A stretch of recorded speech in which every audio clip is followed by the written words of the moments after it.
Hey guys, it's Keith. Well, I'm back again to talk about the Yamaha Super Tenere. I just returned from a week-long trip to Pennsylvania with my buddy, and I thought I'd offer some reflections about what the Yamaha Super Tenere is like as a touring bike. Now, on this trip, we did about 1,200 miles over 7 days, and we actually never touched the interstate. I think this bike would be perfect on the interstate, but we didn't do any of that. We did mostly two-lane back roads through the mountains and through the farmland. We threw in some twisty roads and also some dirt roads when we wanted just some variety to our riding. The bike itself performed really well. What I like about it is just, first of all, the comfort of it. The riding position is upright. You're just not going to get yourself all tired out. You're not hunched over. There's not too much weight on your spine. The windshield also takes a lot of that airflow off of your body, which could help tire you out on a long day. On our trip, we ranged anywhere from 200 to 300 miles a day.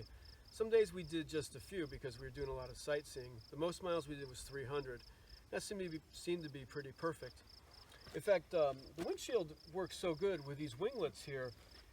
Actually, some of the hot days, I was not really getting a lot of airflow through here, even with the windshield at the lowest setting. So, I don't know, if for the inclement weather, it does really well. We had one day with rain, and that the windshield did a really good job of keeping that off me and not being so tired. The seat is another area that I think is a real strength for long distance touring. It's adjustable. Now, I have it at the low setting. I'm 5'8", I only have a 30-inch inseam, and I have no trouble flat-footing the bike. It's really perfect.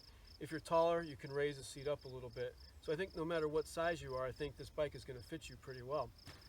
Another strength of this bike is being a 1200cc parallel twin. It just doesn't have any vibration. It's very smooth to ride all day. You can do 60, 65, 70. It's just not going to beat you up. You're going to be done at the end of the day and not feeling like you're really exhausted. You know, it does a really good job with that. Another thing I like about it for touring is that it really swallows up everything I need.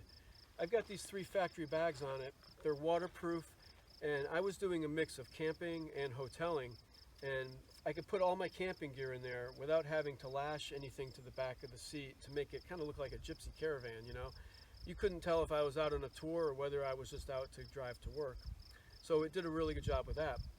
The gas mileage for the bike, anywhere between 43 to 48, and you're getting over 200 miles on a tank full.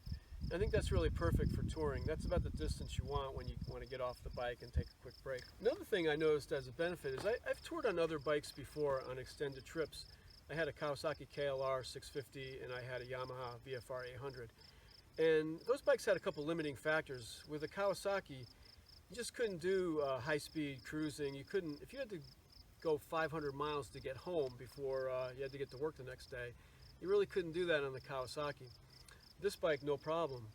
With the VFR, it just didn't have the cargo capacity to take camping gear for a long-distance trip. You were kind of stuck in a hotel. This bike really addresses both of those deficiencies nicely. It's perfect for that. Another benefit to those over those bikes is that I didn't need to bring a bunch of parts and stuff with me because it's kind of a maintenance-free bike with a shaft drive. And there's also no tubes in the tires, so I have to bring a puncture repair kit if I have that. I brought an air compressor, but I'm not bringing tubes which take up so much space. I'm not bringing clutch cables. I'm not bringing chain tools or anything else. I mean, this is pretty much a maintenance-free bike, so it frees up a lot of space in the saddlebags.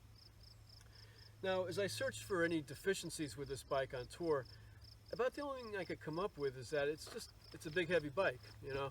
It's 600 pounds without the bags on it. As I had it touring, it's probably 800 pounds.